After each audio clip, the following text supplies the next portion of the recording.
બતાવી દીધું છે સાહેબને અને 5 દિવસની દવા લીધી છે. 5 દિવસનું જો આર્યુ પેકેટ. હવે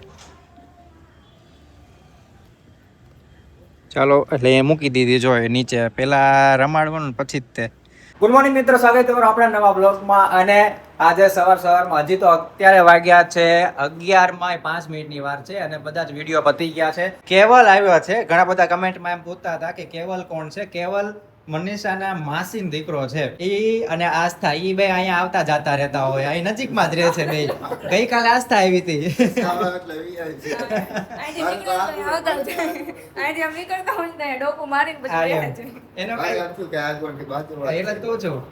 બાજુમાં છે કેવલ તો જે મનીષાનું જે પિયર છે ને ત્યાંથી નહીં, નજીક જ છે. હાવ એટલે હાવ નજીક. આપણે જે મંદિરે ભણાવવા જઈએ ને બાળકોને, એ વચ્ચે જ તે આવી જાય. એટલે એ તો હાવ નજીકમાં એમ. એ તો ક્યારે આવી જાય ક્યારે વયો જાય કાંઈ ખબર ન હોય. ઘણી વાર તો કદાચ હું ઉપરના રૂમમાં હોય, નીચેથી આવીને વયો ગયો હોય, અહીંથી કંઈક મનીષાનું કામ હોય મળીને વયો ગયો હોય, એવું બને. આજે મને છે ને અહીંયા ઘણા ટાઈમથી ક્યારેક અઠવાડિયામાં 1-2 દિવસ એવું થાય અહીંયા ખભો અને વાહે આ બહુ દુખવા માંડે. તો આજે થોડુંક વધારે દુખે છે. એટલે અહીંયા એક મંત્રેશ, એટલે અમારે 4 રસ્તા છે ત્યાં એક ક્લિનિક છે. આવું કંઈક અલગ ઓલું કરે, શું કહેવાય, આમ આ દુખાવો થતો હોય એનું બધું એક્સરસાઇઝ ને એવું કંઈક કરી અને વ્યવસ્થિત કરી દે છે. ત્યાં મારે આજ જવું છે અને તો સરખું થઈ જતું હોય તો ત્યાં, નહીતર પછી કોઈ બીજા ક્લિનિકમાં, કોઈ બીજા હોસ્પિટલમાં. તો અત્યારે સૌથી પહેલાં હું મનીષા ત્યાં જઈએ છીએ અને જોઈએ કદાચ સરખું થઈ જાય. કેમ કે એમાં એવું થાય કે જેટલું આમ મોબાઈલ ને એ બધું હું કરું ને, અને મારું આમ કામય મોબાઈલમાં જ હોય. આ થોડું ઘણું એડિટ કરવાનું હોય, બધું વિડીયો અપલોડ કરવાના હોય, એ બધું કરવાનું હોય, પછી અમુક વિડીયો શૂટ કરવાના હોય, તો આખો દિવસ આ જમણા હાથે પાછું કામ હોય. એટલે આ અહીંયા જ બરોબર દુખે. એટલે જ્યારે વધારે કામ થાય ને ત્યારે વધારે દુખવા માંડે ને, બાકી બહુ રિલેક્સ હોય, એકદમ નોર્મલ હોય. હવે અત્યારે આપણે જઈ આવીએ શું કહે છે, પછી જોઈએ. બતાવી દીધું છે સાહેબને અને 5 દિવસની દવા લીધી છે. 5 દિવસનું જો આર્યુ પેકેટ. હું ઘરે જઈને તમને હમણાં દવા બતાવું અને થોડીક ટ્રીટમેન્ટ કરી નાખી. કદાચ 5 જ દિવસની અંદર સરખું થઈ જશે. આવો મનીષા, આપણે હવે જઈએ. દવા આપી છે મમ્મી અલગ અલગ, બધી 3 દિવસની આપી છે દવા. અને કંઈક 5 દિવસની કે 3 દિવસની, 5 દિવસ પછી બતાવવા જવાનું એવું કંઈક છે ને. પછી બતાવવા જવાનું છે 5 દિવસ પછી. અલગ અલગ કંઈક એને અહીંયા પાછળ મને ઓલું ગરમ કંઈક ઓલું મૂક્યું હતું અને વ્યવસ્થિત આ શેક કંઈક કરવાનું. પછી કંઈક પટ્ટી અત્યારે બાંધી દીધી છે અને દવાઈ આપી છે સાથે સાથે. ચાલો ત્યારે હવે હમણાં આપણે જમવાનો ટાઈમ થઈ જશે. અત્યારે વાગ્યા છે 12:30 જેવું થવા આવ્યું છે. ઉર્વી તો લેવા વહી ગઈ છે. આજ જમવામાં શું છે? આજે ભૂલાઈ ગયું. ભીંડાનું શાક, મગ અને મગની દાળ, ભાત, રોટલી. બરાબર.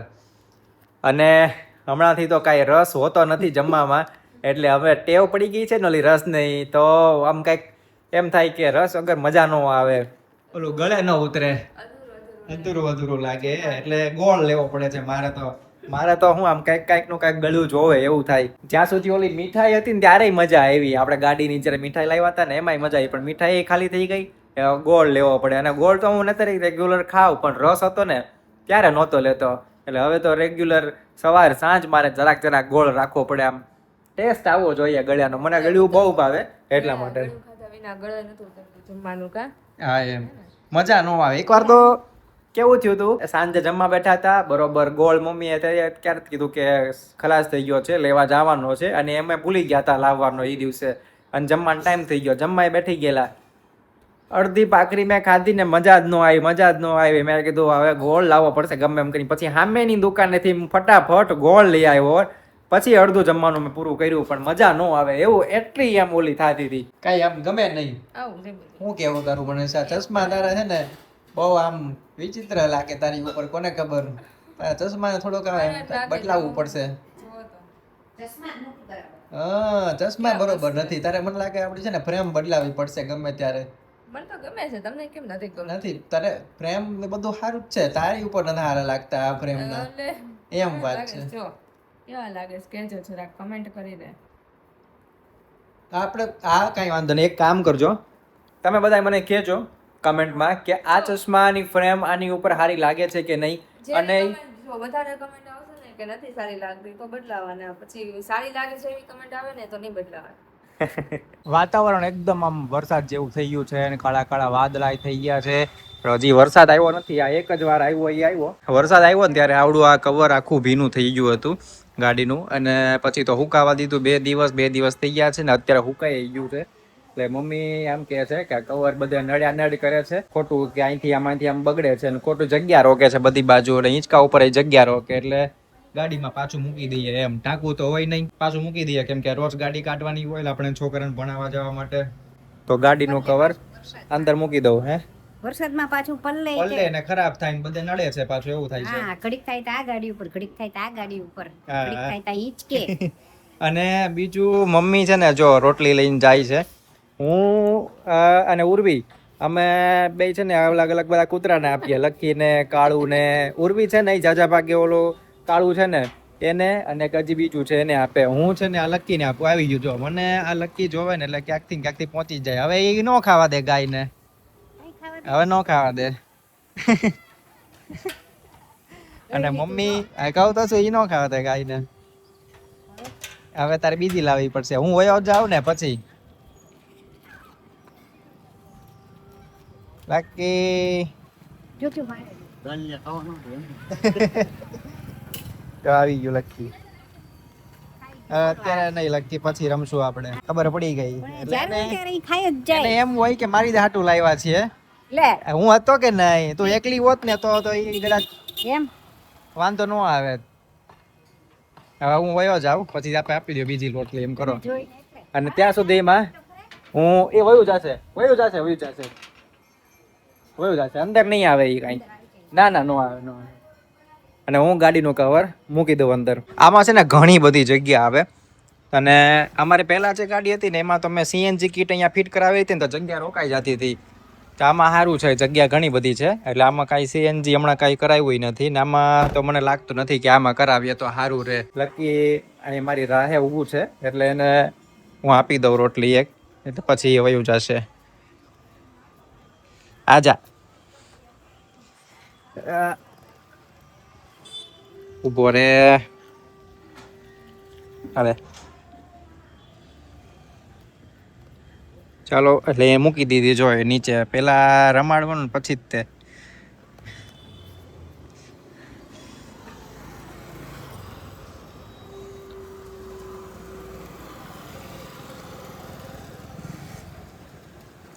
ચાલો હવે ખાઈ લ્યો, હાલો.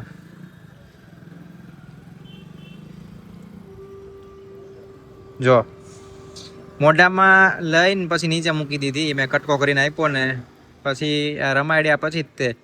ઓલું તો મમ્મીએ આપી હતી એટલે એ ખાઈ ગયું.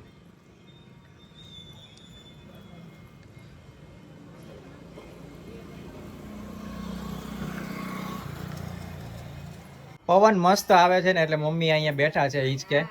આજ બહુ મસ્ત પવન આવે છે. જો વાદળા હલે, આલા પાદળા શું આવે, ઝાડ હલે, જોરદાર મસ્ત ઠંડો પવન આવે છે અને મજા આવે છે. આજે રસોઈમાં છે આલુ પરોઠા, કેમ કે વચ્ચેથી જ બટેટા ને એ બધું અમે લેતા આવ્યા ને જ્યારે છોકરાઓને ભણાવવા ગયા ત્યારે, તો મને ખબર છે. આલુ પરોઠા છે ને જો એનો મસાલો બધો અહીંયા બની ગયો છે. હવે પરોઠાની તૈયારી થાય છે. આ છે ને પરોઠા બનાવ્યા એ જ આલુ પરોઠા. હા, ઠીક. સાદા બનાવ્યા. હવે આલુ પરોઠા. બરોબર. મેં કીધું આ કેમ એમ થયું. અને જો આલુ પરોઠાનું અહીંયા બધું તૈયાર થાય છે હવે ધીમે ધીમે. આ તો અત્યારે સાદા પરોઠા છે, પછી એમાંથી આલુ પરોઠા. બસ હવે આમાંથી શરૂ થશે. હમણાંથી તો 2 દિવસથી તબિયત ખરાબ છે, એટલે હવે કાંઈ જમીને હમણાં આટા મારવા જવાતું નથી, ચાલવા જવાતું નથી. અને અહીંયા પાછળ જે ઓલી પટ્ટી લગાડી છે એને શું કહેવાય મનીષા?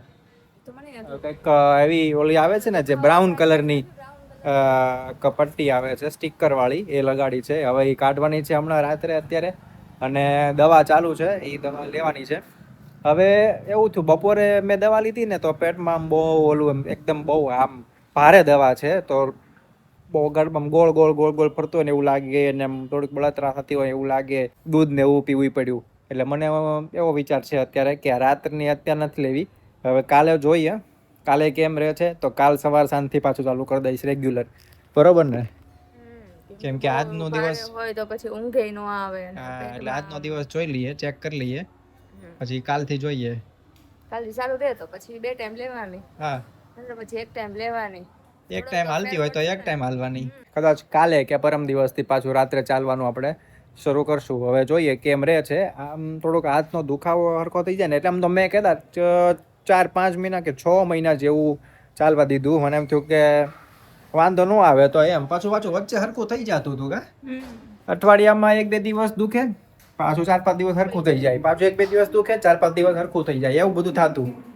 પણ હવે આજ તો બહુ વધી ગયું એટલે આજ મેં કીધું જવું જ પડશે બતાવવા માટે. એટલે બતાવી આવ્યા અને દવા લઈ લીધી છે. જો દવા આ પેકેટમાં પડી છે, અલગ અલગ દવા છે બધી. અરે એ લઈ લીધી હતી બપોરે એક હવે આવતીકાલે લઈશું. બાકી મળીએ આપણે નવા બ્લોગમાં આવતીકાલે. આવજો, બાય બાય.